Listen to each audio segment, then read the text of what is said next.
Donc, l'automatisme cardiaque, ça veut dire quoi? Ça veut dire que le cœur est un muscle automatique. Le cœur bat tout seul. Voilà, le cœur bat tout seul et c'est là on peut mettre en évidence. Voilà, on peut mettre en évidence l'automatisme cardiaque par des expériences très simples au niveau de la grenouille. Voilà, on peut prendre une grenouille, on va isoler, détruire l'encéphale, on va détruire même la moelle épinière et souvent même on peut couper les innervations, c'est-à-dire tout ce qui les relie avec le système nerveux, tous les nerfs. Mais on se rend compte que tant que ce cœur-là a quand même arrosé, ça n'est pas le Ringier par exemple, il va continuer de battre, il bat tout seul. Donc cela montre que le cœur est effectivement un muscle automatique. Il est un muscle automatique et si on veut comprendre pourquoi il est un muscle automatique, donc il faut bien sûr faire des expériences. Et ces expériences-là ont été réalisées par des chercheurs comme Stanuis, qui a pris le cœur de grenouille, qui a essayé d'isoler certaines parties, notamment les oreillettes donc de bulbe artériel. Et à chaque fois qu'il isolait, il voyait que la partie qui est appelée le sinus, voilà, le sinus, la partie sinus veineux qui est rattachée au bulbe artériel, donc le cœur peut battre, mais il faut que les oreilles soient reliées, puisqu'il a attaché, il a pris des ligaments, il a attaché, et il constate que lorsqu'il isole ce bulbe artériel aux oreillettes, le cœur va le bulbe artériel va continuer à se contracter, à battre tout seul, et les oreilles vont s'arrêter de battre.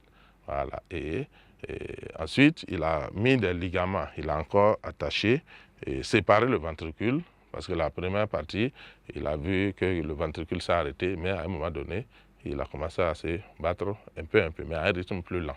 Ensuite, il a isolé les ventricules au niveau de son expérience et il a laissé les oreillettes sans ligaments avec le bulbe artériel. En ce moment, il voit que les oreillettes et le bulbe artériel battent ensemble à un rythme normal et maintenant c'est le ventricule qui bat à un rythme, j'allais dire, anormal, puisqu'il s'arrête, ensuite il bat, mais à un rythme anormal. Donc, à partir de ces expériences, il a pu mettre en évidence que le cœur est un muscle automatique, le cœur est un muscle qui bat tout seul, voilà, sans aucune autre excitation extérieure.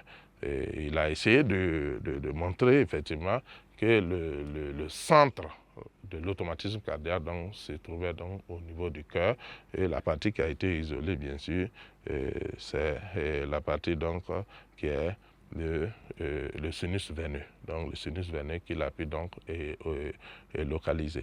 Et donc ça lui a permis bien sûr de trouver le centre de l'automatisme cardiaque. Et ces expériences similaires ont été effectuées au niveau du cœur de mammifères.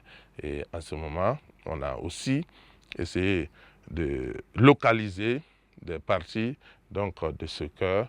Et c'est surtout un tissu spécial qu'on a pu identifier et qui est constitué de cellules embryonnaires. Et ces cellules embryonnaires, à l'image de l'embryon, qui se trouve dans l'utérus d'une femme gestante, c'est-à-dire enceinte, on va voir que c'est des cellules qui ne sont pas spécialisées et qui ont la capacité d'émettre ce qu'on appelle des dépolarisations, des dépolarisations tout seul, des PA tout seul, et donc d'être responsables de leur propre excitation et qui émettent des contractions, comme les cellules embryonnaires. Donc ces cellules embryonnaires ont été bien sûr localisées à l'intérieur du cœur des mammifères et même du cœur des batraciens. Donc ils vont porter le nom de tissu nodal.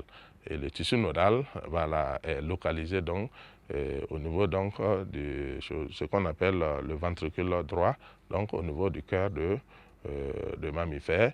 Et j'ai dit le ventricule droit, l'oreillette droite plutôt, excusez-moi, au niveau de l'oreillette droite donc, du cœur de mammifère, et il descend ensuite dans les ventricules en passant donc par d'autres tissus qui font partie de ce tissu nodal-là, qu'on va appeler nœud septal, avant donc de s'éparpiller dans le ventricule.